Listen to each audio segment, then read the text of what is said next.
Tomahawk TV News, Montague County's only newscast, coming at you from Nocona High School.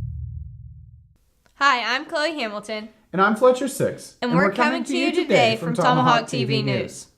We've got quite an interesting leading story today as we talk about everybody's favorite holiday, Christmas.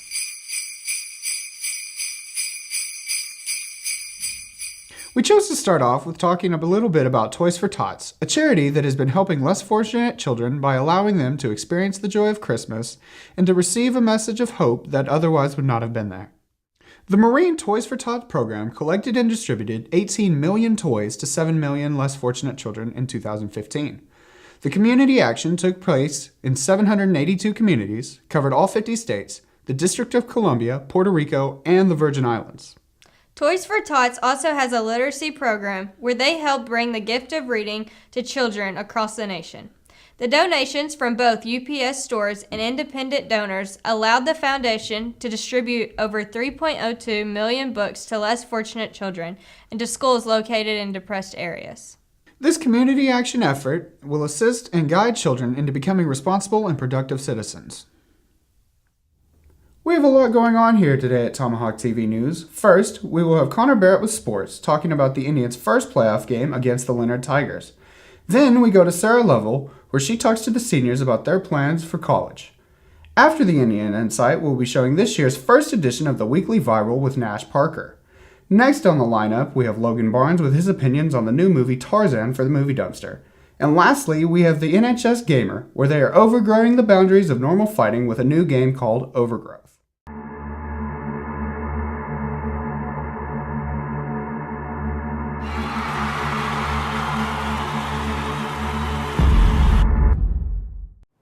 Welcome to Tomahawk Sports. I'm Connor Barrett. In local sports news, the Indians football team will be playing their first playoff game since 2013. The game will be against the Leonard Tigers in Collins Stadium in Denton, Texas. But by the time this airs, the game will already have happened, so good luck and shock the nation. In national sports news, the Dallas Cowboys continue to find fortune in their rookies Dak Prescott and Ezekiel Elliott. The Cowboys are 7-1 right now, and the Texans are 5-3. So far, both of Texas's professional teams are looking pretty solid. In college football, the Aggies took a stunning 28-35 upset against Mississippi State. The TCU Horned Frogs upset the Baylor Bears 62-22, and the Longhorns beat Tech 45-37.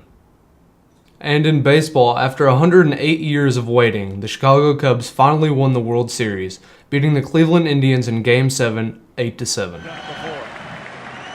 Here's the 0-1. This is going to be a tough play. The Cubs win the World Series! Brian makes the play! It's over! And the Cubs have finally won it all! 8-7-10.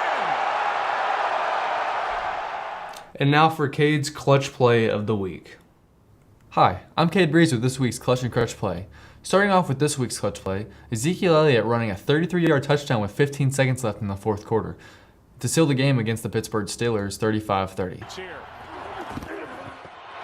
It's Elliott! Elliott for the touchdown! No flags! Cowboys lead! Now onto the crutch play. This is a bit of a two-parter. Mike Evans makes a great one-handed catch but is hammered by the Falcon safety, Keanu Neal. Mike Evans is hesitant to get up, but surprisingly gets to his feet. From the 42, Winston. There's that one-handed catch. What a grab. This has been Cade Breeze with this week's Clutch and Crutch play. That's it for this week. I'm Connor Barrett, signing off for Tomahawk Sports.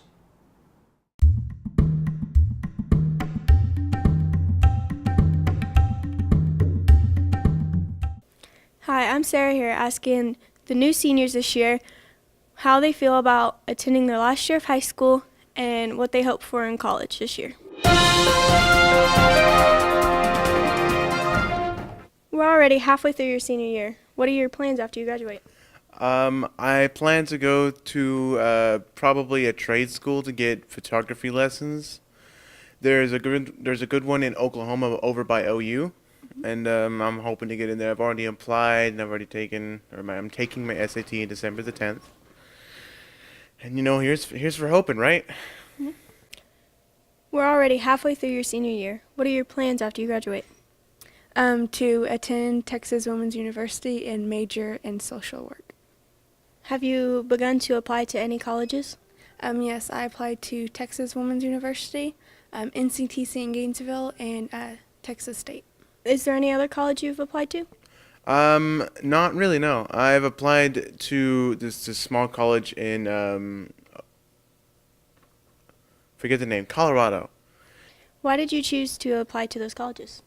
They're close to home, and it's affordable for me, so it just seemed good, and like the ratings of people passing and graduating from that school is good, so that's why I want to go there. When is the right time to start applying for college? About the beginning of your senior year, or about the beginning, or like the summer before you become a senior. Honestly, everyone's always told me that it's your junior year. I started senior year because I'm one of those lazy kids, but junior year is the best time to start applying because then you can go and explore, look around, and get ideas on what you want to do, and you can change it last minute if you really, really have to. Why is it important to start at the beginning of your senior year to apply for college? So you can get everything ready and you have a plan before you graduate, so you don't freak out. So, what kind of responsibilities do you possess as a senior? Well, honestly, I'm going to say it's not too much different. I know there's like job now and there's a few bills and stuff, but everybody's biggest goal is still pretty much the same thing, and it's pass the school year for a good future. You learn that you have to take care of yourself, get places on time and schedule your own stuff, just being an adult. How does it feel to be nearing the end of your senior year, about to go to college? It doesn't feel real.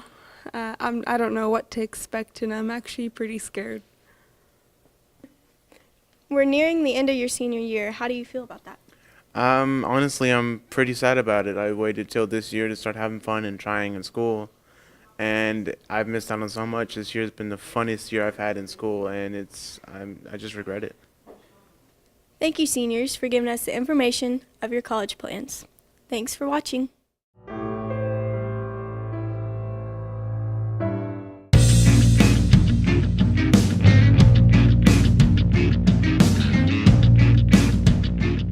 My name is Nash Parker, and I'm here with this week's Weekly Viral Review.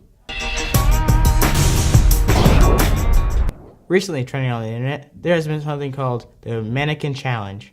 Here's the Dallas Cowboys doing their Mannequin Challenge.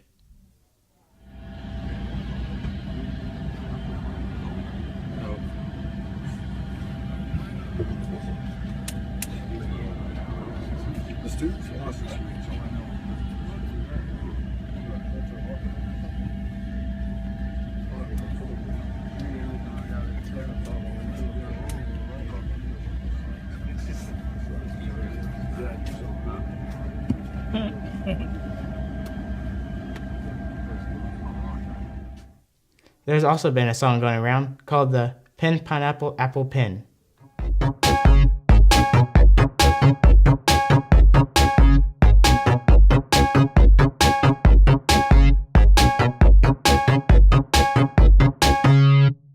I have a pen, I have an apple, apple pen. I have a pen, I have pineapple. There's also another challenge called the Hard Hat Challenge. Here's people doing their Hard Hat Challenge. Go on. Get it on your head. Oh, I got it on camera. Oh, I got it again on camera. Yes!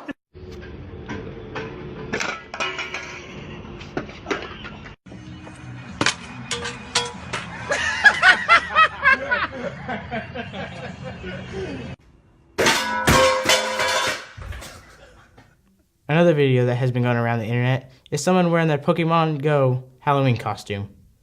I wanna be the very best, like no one ever was. To catch them is my real test, to train them is my cause. Lastly, for this week's Adorable Animal of the Week is from Junkin Videos, who posted on YouTube of a deer and a baby cub meeting for the first time. What is that, Boog? What is that?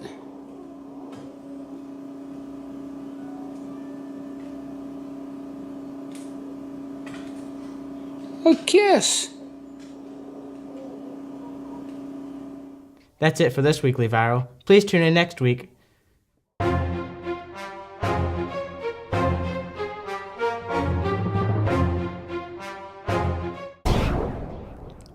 Welcome to the Movie Dumpster, where I, Logan Barnes, am here to review movies to tell you what is good and what is not.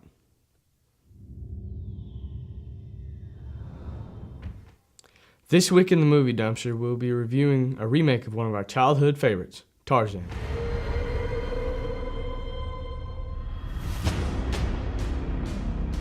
We will never survive. The legend Tarzan starts off with the Berlin Conference nearly going bankrupt, due that Leon Rome has sent to secure the diamonds of Apar. After Rome survives the ambush of Mongolian tribe, Chief Mbanga offers diamonds in exchange for Tarzan, who has left Africa and settled in London. By the end of the movie, they welcome their first child, and Lord Greystoke returns with the apes as Tarzan. This movie has a lot of interesting parts to it, as well as flashbacks from Tarzan's life, and explains deeper into his life growing up in the jungle. David Yates has directed movies like Fantastic Beasts and The Girl in the Cafe. Overall, I think David Yates did a good job directing this movie, as well as the Harry Potter series, and I recommend making some time to watch the movie Tarzan. I rate this movie 4 out of 5 Tomahawks. That's right, 4 out of 5 Tomahawks. Thanks for watching the Movie Dumpster. See you again next week.